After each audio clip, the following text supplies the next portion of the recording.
Hare Krishna and welcome to Holistic Spirituality Interviews. My name is Keshava Madhavadas. Today with me is Krishna Prema Rupadas. Krishna Prema Rupadas is a practitioner of Bhakti Yoga or Krishna consciousness since 22 years. He is the temple president of this Krishna temple Zurich since 14 years.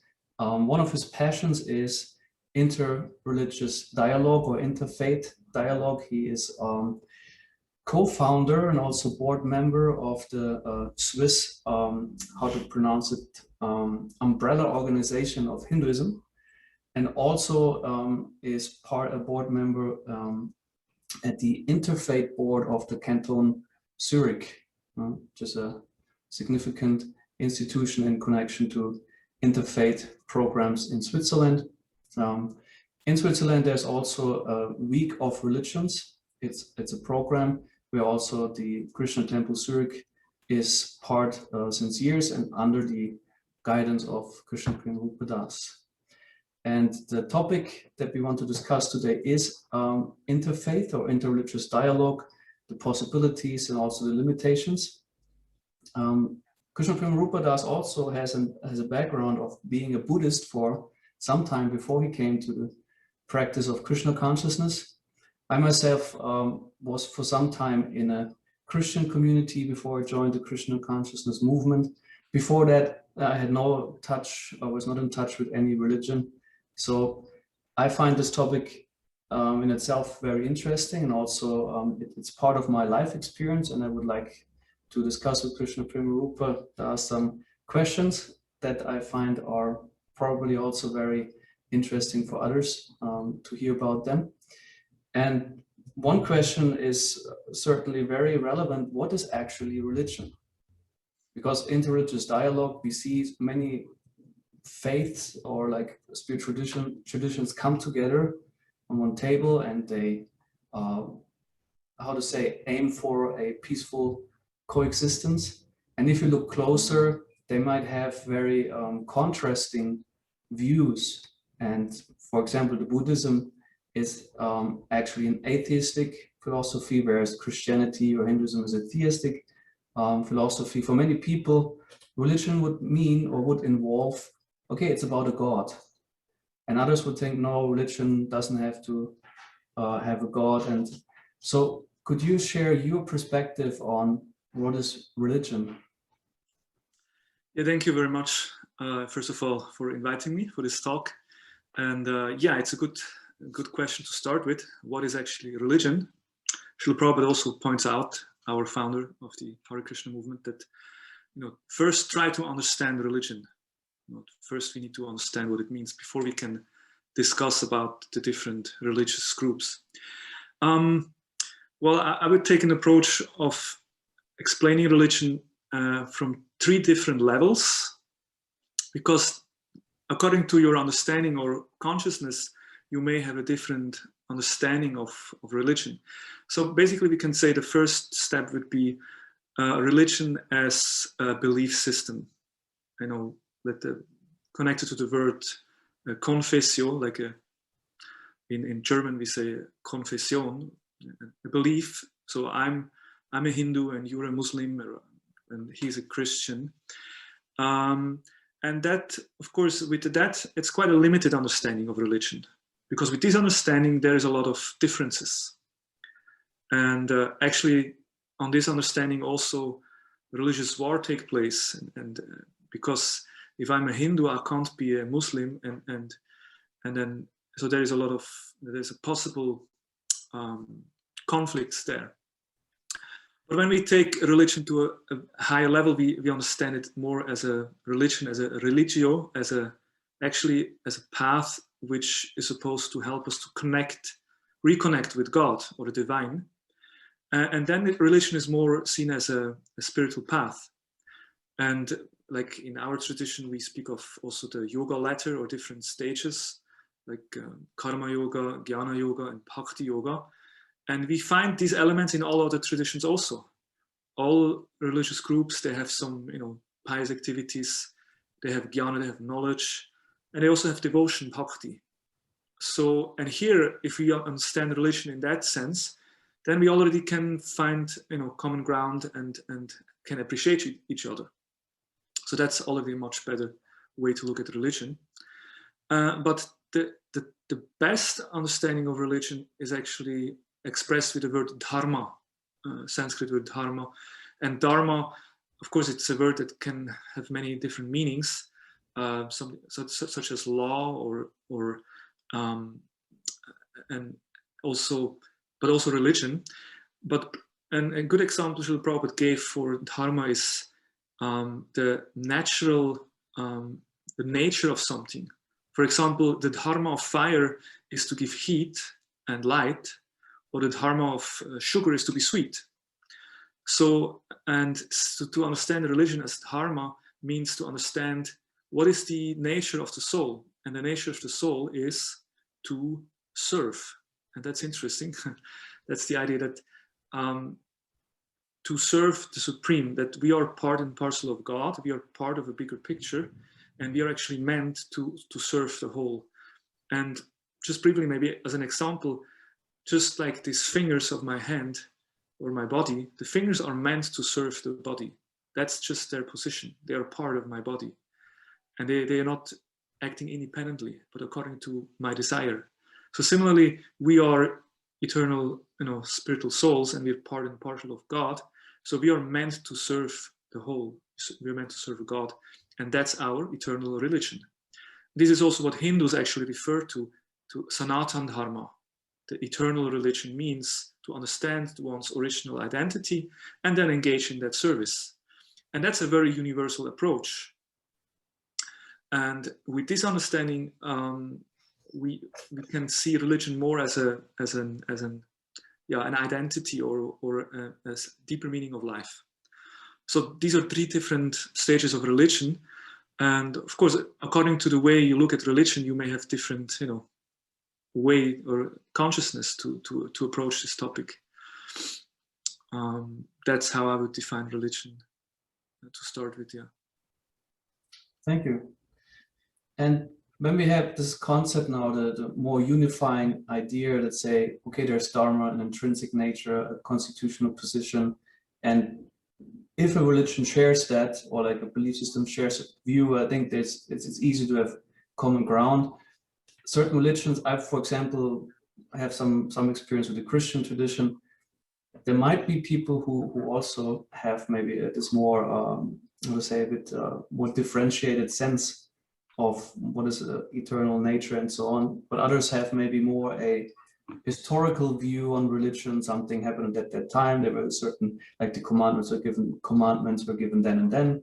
So it's more, let's say, like the Bible, the Abrahamic religions, they have a bit of a more historical approach, celebrating also historical events and being more like in this kind of perception of religion, that there's a God, a person who said this is to be done, and that's right and that's wrong. And for example, then we have philosophies from the Asian area, maybe Taoism, Buddhism, which more like focus on another perspective on what is the constitutional nature of either the self, the person, or God, if there is a God.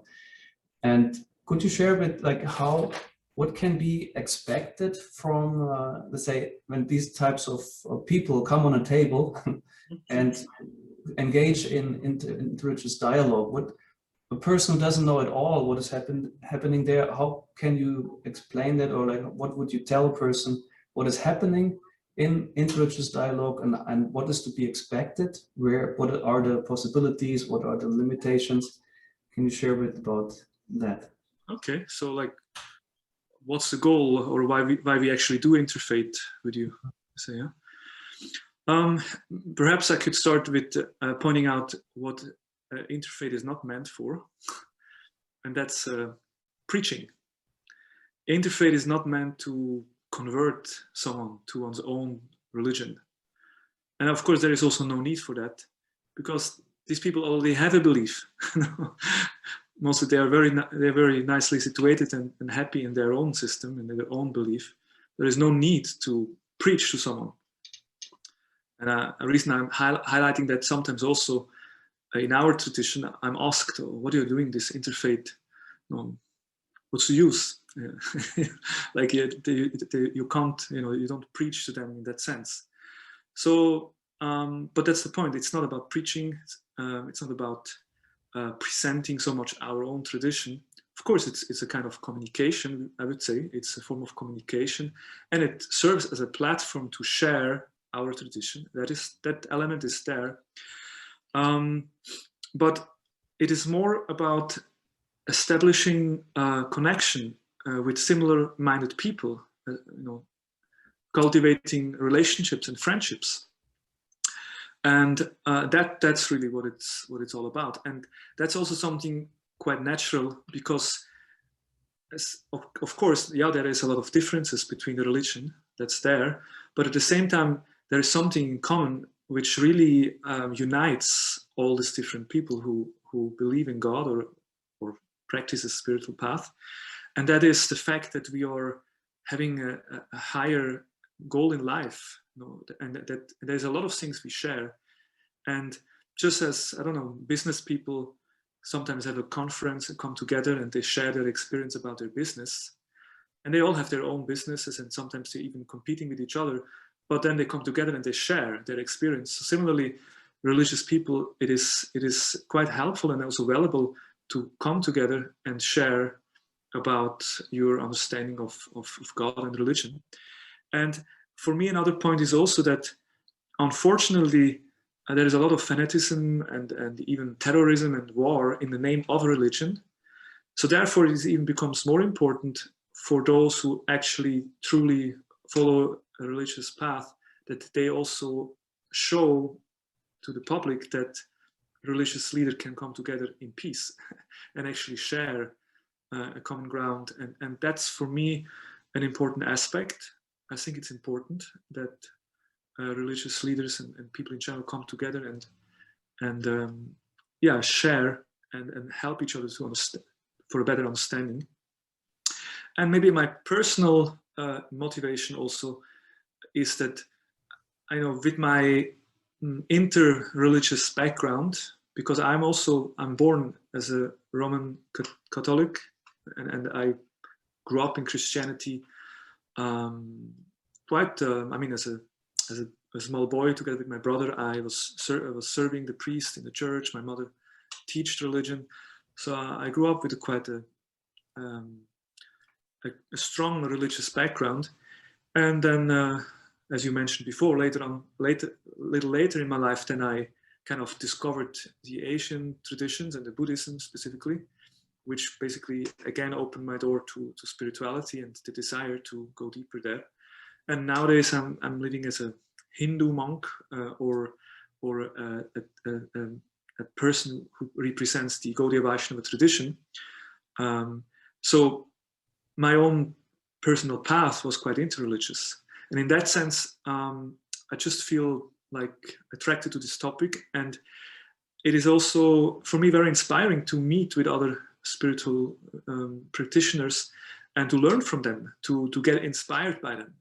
For example, if I see a Sufi master, or how their deep faith in Allah, or a Muslim who prays his 5 prayers a day, then I kind of feel like, wow, I should also, with the same enthusiasm, I should chant my 3 Gayatri prayers every day.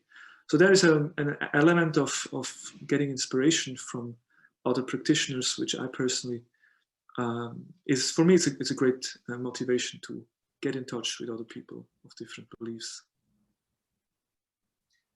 Up front, when we spoke, you mentioned there are different types of interfaith dialogue. It can mean different things. Would you kind of share a bit more about what it can mean? Some people might think, oh yeah, people come together for a meeting and for like a half a day and then leave, or like you indicated before that there are different options how this can look like. Yeah, there is all different kind of interfaith programs, and it can be from a very simple, like a church or someone organizes an interfaith dialogue, certain topic, like, I don't know, food in religion, and then you just come together in an evening, and you know, there's a podium or like a discussion, and you know, everyone shares their understanding of what does it mean to have a religious diet. Mm-hmm. So that's one way such events can take place. And of course, as you can already understand, that can be quite superficial. I mean, it can be good for people to learn something about a different religion. That's there, but it might not go so deep. But there is other programs where actually a different religious organization come together and they themselves create an event. And that's already different, because then for several weeks or months, you regularly meet, and within a team of different people of different belief, you actually create an event together. And that creates a lot of bondage and friendship. That's a much deeper experience. Or what I personally really love are even events which take place for several days. Like there is an institution, it's called Weltkloster or World Monastery in Germany, and they organize interfaith programs where actually monks from different traditions or priests and spiritual practitioners come together and they meet in a monastery. And actually we spend together 5-6 days in a monastery, participating in the prayers of that monastery. And then also we have our own, and we spend basically the whole day in not only discussion, but also in practice. That, okay, Buddhist monk, you know, offers some meditation, and then I offer some mantra meditation. And so we experiencing each other's meditation practices, and then we have the discussion. Then also we, you know, take food together, and in this way we spend several days. And of course, such an experience is really an amazing experience, which you know, develops deep friendships and also opens a completely different view on the other religion. You can really go deep and experience something from the other tradition. And so in this way we can see there is different kind of interfaith programs, but they all have, of course, have their value. But I personally always appreciate those programs that go a bit deeper, where I can also benefit or get some spiritual nourishment, we can say. Right. I can imagine that in the due course of the years that you were doing that, and that the people that you shared it with who are part of our own, let's say, religion or faith, that you received some critique in regards to that. And what I'm thinking of is, for example, when you mentioned there's the food aspect. We are outspoken vegetarians who have a strong ethical viewpoint on meat eating, whereas a Muslim or Christian would have a different. The Christian community I was in, there was no distinction exactly what meat do you eat and what not. Muslim faith has more distinctions what you eat or not. And then we say we don't eat meat at all out of very strong reasons. And you know, then you associate, so to say, with those where you have completely different ethical viewpoints on, for example, the food. Or like it might the aspect of association as we find in our tradition, where I want to point out the Buddhism as a philosophy that is impersonal in our language as we use it, and there's strong how to say instruction one should not associate with those who get not influenced by a contrary philosophy. So what are your experiences with that, or like with and maybe critique you received, or like how do you look at this whole aspect of being influenced or getting influenced also by viewpoints or ways of living that are actually contrary to what you as a Vaishnava or a Krishna monk believe and practice? Yeah, that's a very relevant question. Of course, we need to discriminate this kind of interfaith dialogue or programs, especially the one I mentioned over several days and living together. That's not meant for, I mean, I wouldn't promote this for just everyone, every Hare Krishna member or a new bhakta, like someone who just joined the movement. That is meant for those who have already been practicing for some time, and it requires some maturity and some, you know, broad-mindedness to deal with these situations, I would say. But But a more important aspect is also that in interfaith dialogues, we learn to respect others' viewpoints and understandings. And also, we should not judge others' practices according to our ideals. If you do that, it will be very difficult to enter into an open dialogue. And yes, as a Gaudiya Vaishnavas, we have a very high standard, actually, quite a high level of purity in our personal behavior and practice. And like, for example, when it comes to vegetarianism or eat meeting, we often see that, and of course it's also from a certain point of view that's also true. We understand that eating meat is a very sinful activity, but at the same time, like if you just, whoever eats meat, you see him as a demon, you can't have a dialogue with that person. so you need to discriminate. Okay, that person has been a monk for 40, 50 years, and he has a very deep realization of his relationship to Jesus Christ. So then I respect and honor that, and I kind of tolerate the fact that he's also eating some meat in between. And also my experience when it comes to actually these events or being a guest in such places, usually it's a lot of respect also for my needs. Like that actually whenever I went to these monasteries, they actually served only vegetarian meals for everyone, because they understand we have vegetarians here. So I never experienced a situation that I sit on a table and with meat eating or something going on. So there is always this respect also from the other side.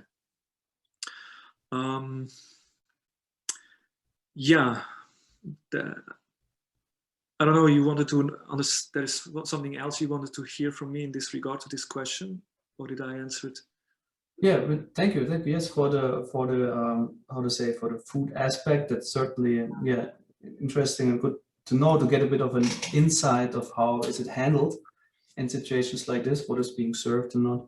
I was also thinking of the, if I might concretely point to one of our scriptures, like the Chaitanya Charitamrita, where there's a clear, how to say, discussion or like debate about also what is called Mayavad philosophy, or like Buddhists as personalists, and being completely in the viewpoint, not as a person necessarily being of aggressive or inimical nature, but simply from the viewpoint being completely opposition, or like opposed to what we believe in terms of a personal God that exists, and then saying actually ultimately, and if my understanding is correct, there is nothing really existing. The existence itself is illusions, and enlightenment means to realize that.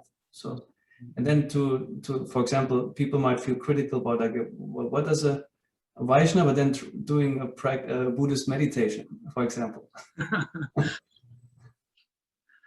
Yeah, of course, with my background, having been a Buddhist and meditating for many hours, I always feel like I feel comfortable in that setting. But yeah, when it comes to philosophy, of course, we need to discriminate. And when I mentioned before that we don't judge people and we respect others' viewpoints, to respect someone else's viewpoint does not mean that I agree with it.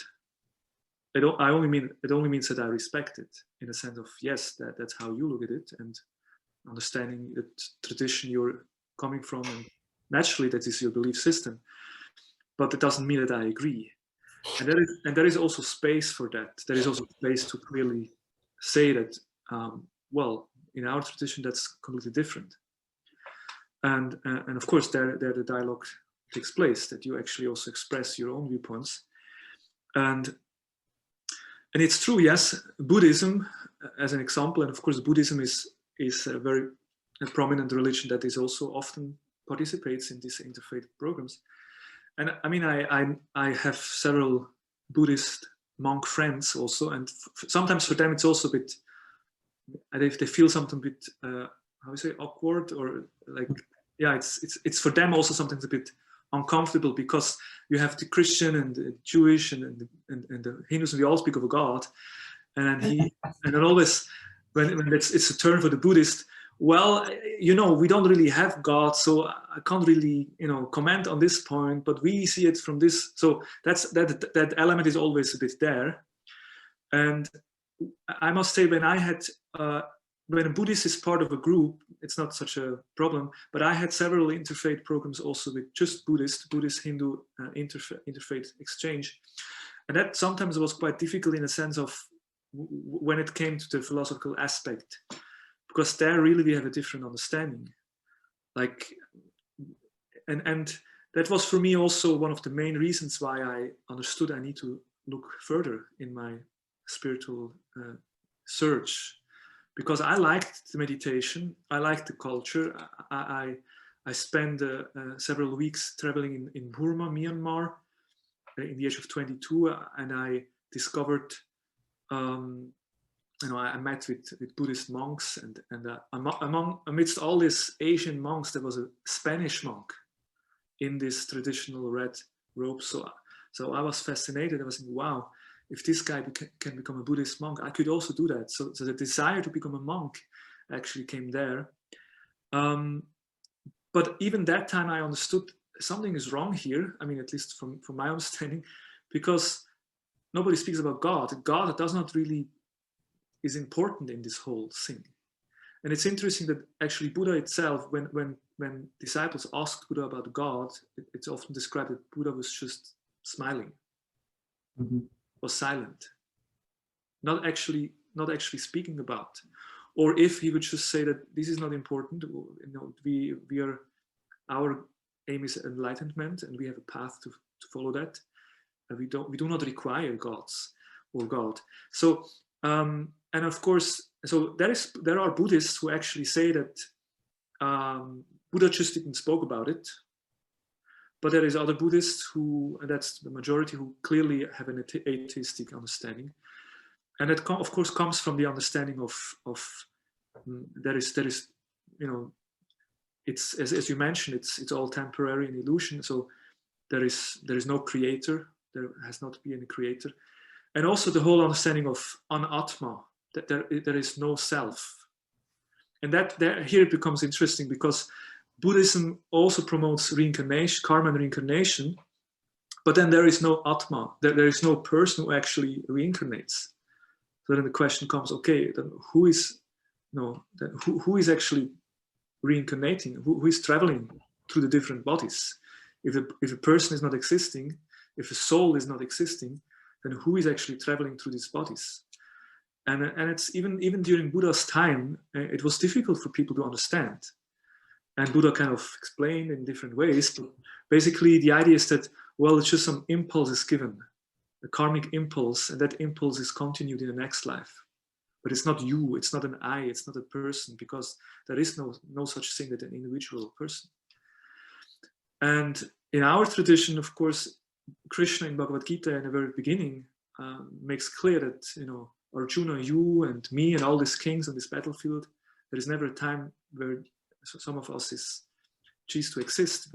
We all exist eternally. So there is, and that was for me a great relief when I read the Bhagavad Gita as it is from Srila Prabhupada, understanding the clear picture of Atma, the soul, and the Paramatma, the super soul. So yeah, there is a great difference in philosophy. And it's in some way, it's, as you mentioned, it's astonishing that Buddhists it's a religion, or there is monks and belief, but God has no place in that picture. So, and that, in that sense, their philosophy is atheistic. And it's interesting, Prabhupada also makes the point that bhakti, that devotion, it doesn't exist in Buddhism, in a sense that in Christianity is clearly there. You know, the Father and Jesus says that, you know, to love God is the first, most important principle. So there's clearly bhakti. But in Buddhism, for bhakti means you have Bhagavan, Bhakta, and Bhakti. You have God, you have the devotee, and you have the love between them. It's an exchange. Love means there is two persons. And if you have no person, not even one, or you don't have any person, how can there be a loving exchange if nothing exists? If I don't exist, God doesn't exist, how can you speak of loving exchange? It's not existing. And that's an interesting point, because what is the ultimate goal of life? In Buddhism, it would mean the relief of pain and suffering and attaining peace. But everyone can feel in their heart, that's not the goal of life. The goal of life is love. To just be peaceful, that's good, it's great. To be peaceful is great. But what do you do afterwards? But a loving relationship is what the soul is hankering for. And that's what kind of convinced me that I need to look further, and I want to have a personal relationship with God. Of course, that's the Bhakti approach, and Buddhists, they have a different way to see it, and that's fine for them. And also, actually, once I asked a Buddhist monk, a friend of mine, what about this principle of love with the argument that just presented?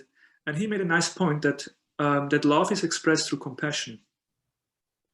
And that's interesting. Here we can see, and that's why it is possible to have very nice dialogues and interfaith also with Buddhists, although they have not a theistic understanding.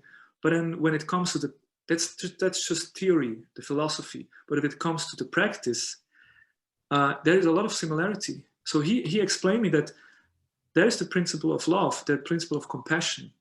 And it goes so far that in the Mahayana traditions, where compassion is very important, that someone who attains enlightenment, he's not entering into nirvana, but actually voluntarily remains in this world and takes birth again and again, taking the vow that he only enters nirvana once all the conditioned souls have attained liberation. So that's a great act of compassion. Mm. It's a great act of compassion, and that's how their love is expressed for other human beings or other living entities. So I found that was an interesting answer. Although the love is not focused on the supreme being God, but still there is love for other living entities. So it seems then in this particular Buddhist tradition, there is a clear concept of an Atma that chooses to return and deliver other Atmas into your Atma. Don't ask me about that. That's the complicated philosophy of Buddhism. Okay. But yeah, it's kind of a... Okay. You know, in the Vedic tradition, we hear, if you read the scriptures, a common system of dialogue, which is also, I think there are 4 types of dialogue. Also, if you Google a bit, there's some categorizations like that, is the debate. And for example, a Pandit, a learned person, in India, they had also different philosophies, and everyone was a Vaishnava. There were Shaivites, there were all kinds of also Buddhist sects and so on. And the system was they go and debate on a philosophical basis arguments, and the winner established the supremacy of his philosophy.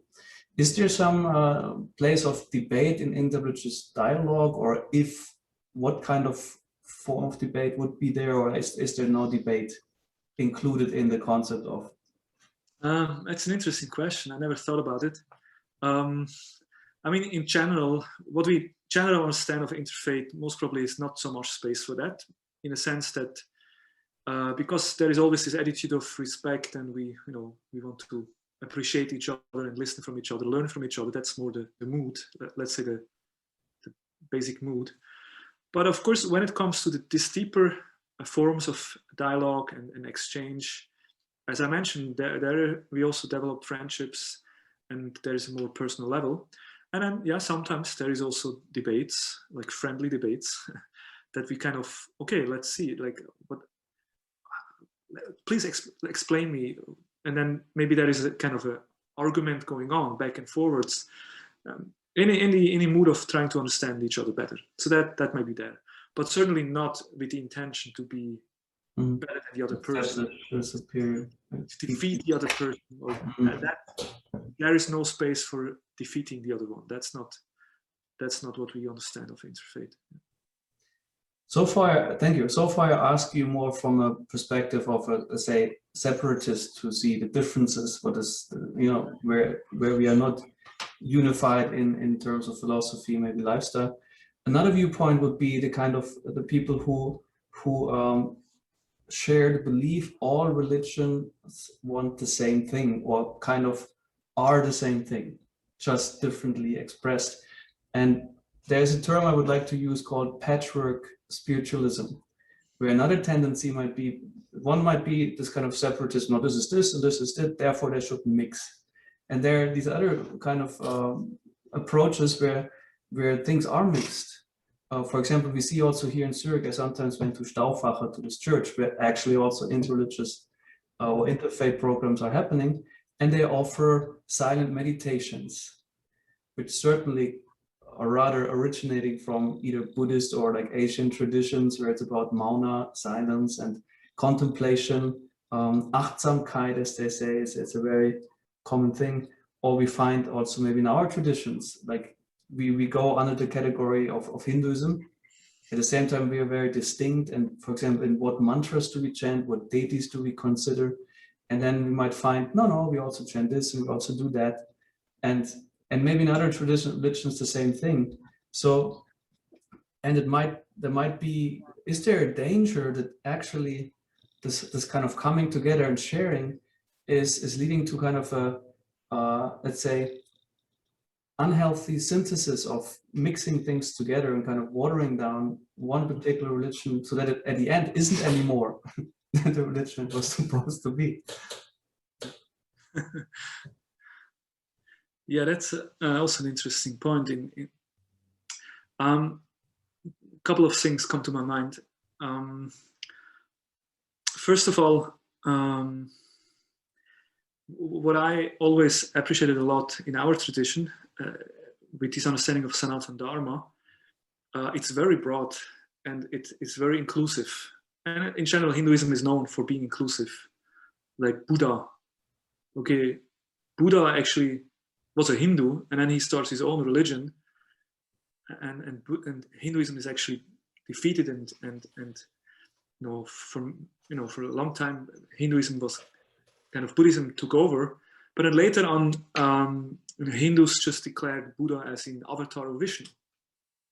So it's very inclusive. Okay, here's someone, well, he also fits into our understanding.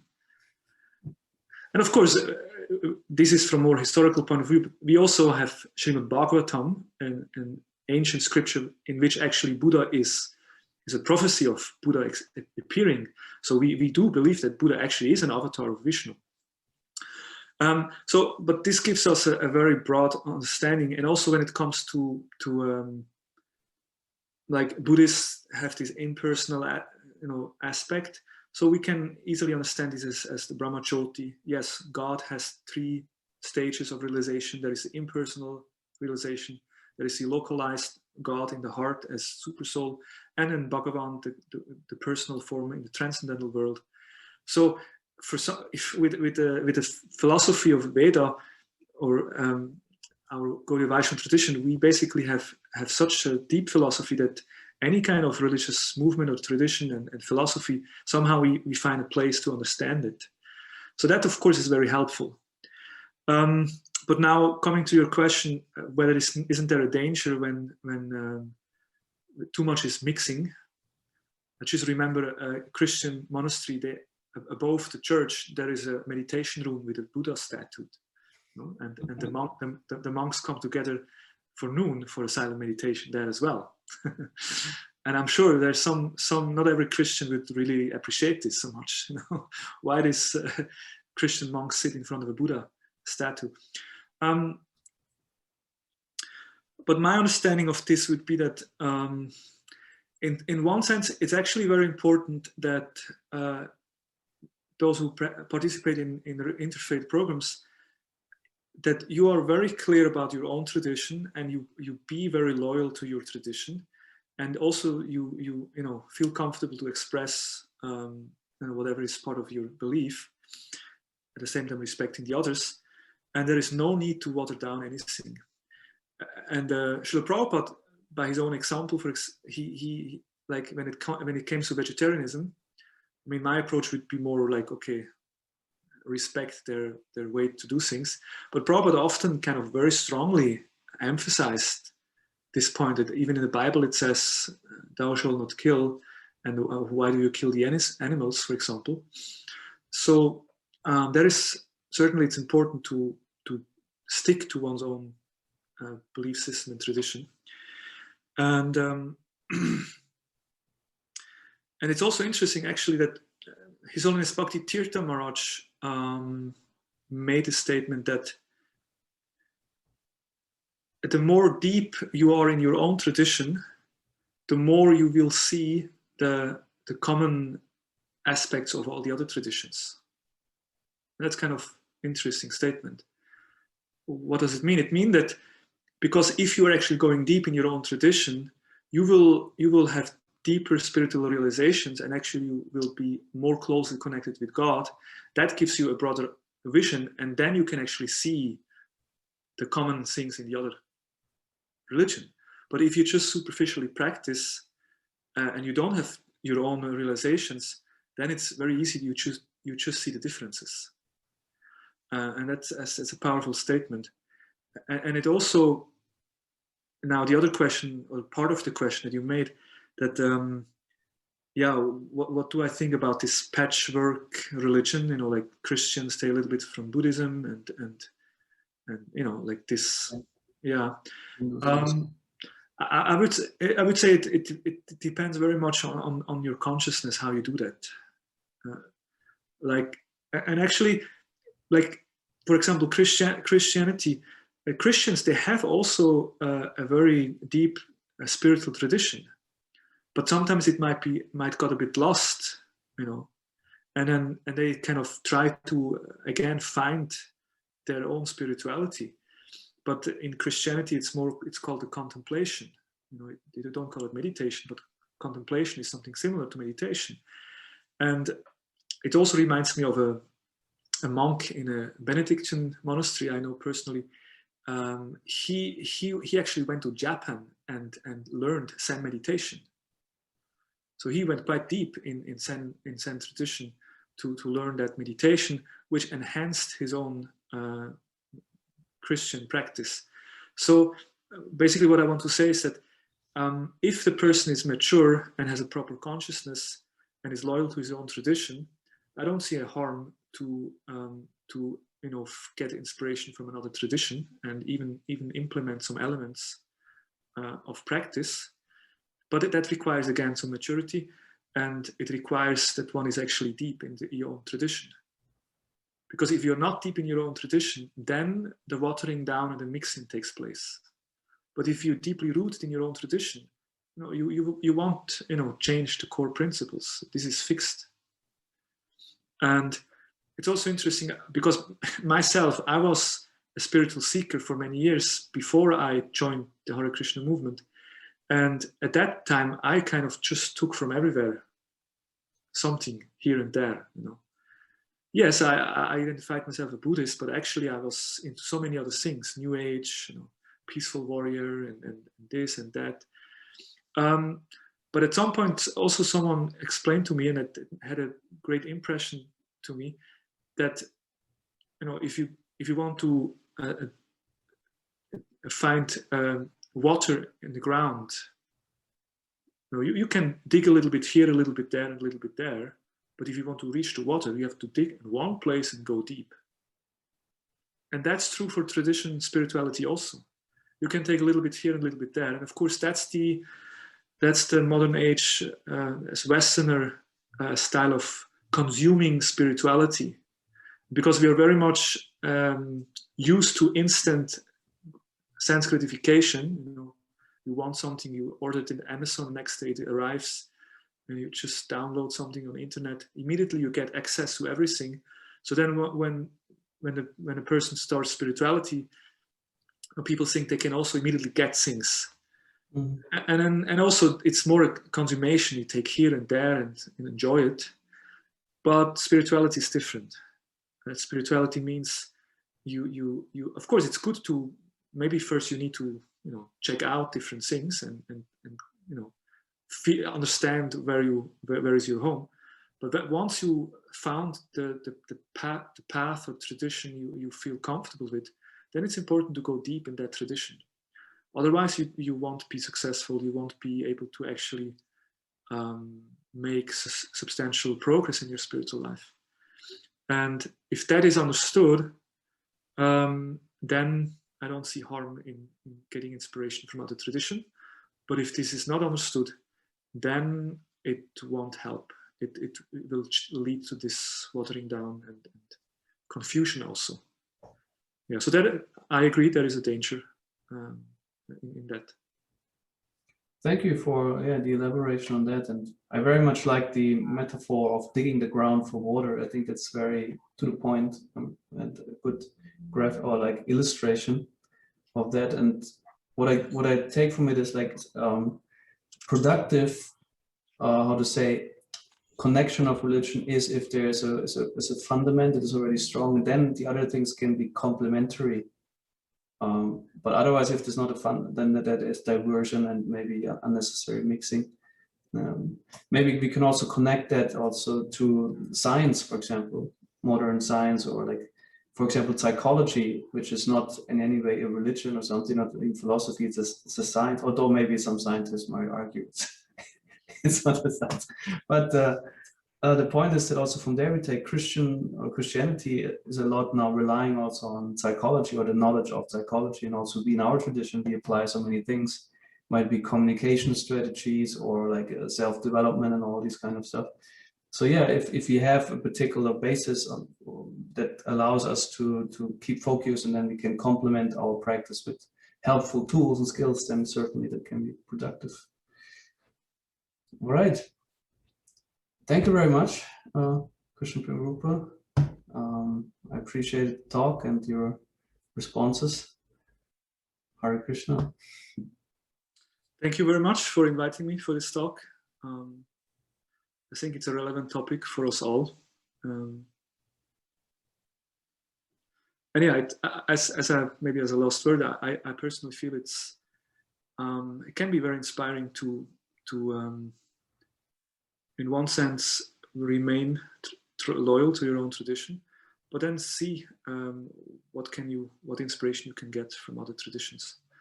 In my case, I appreciate mindfulness, which is emphasized in Buddhism, and that's a universal principle which you can practice even as a Hare Krishna monk. It's good to cultivate some sattva guna, and in this way I think we can learn from each other, and that's also, I think, the broader vision of the Sankirtan movement to have this deeper understanding of spirituality. Of course, that's another whole topic of the difference between religion and spirituality. Religion is often seen as the rituals and the dogmas, and spirituality is more the deeper experience. Yeah, maybe that's the point. I can end because I know time is up.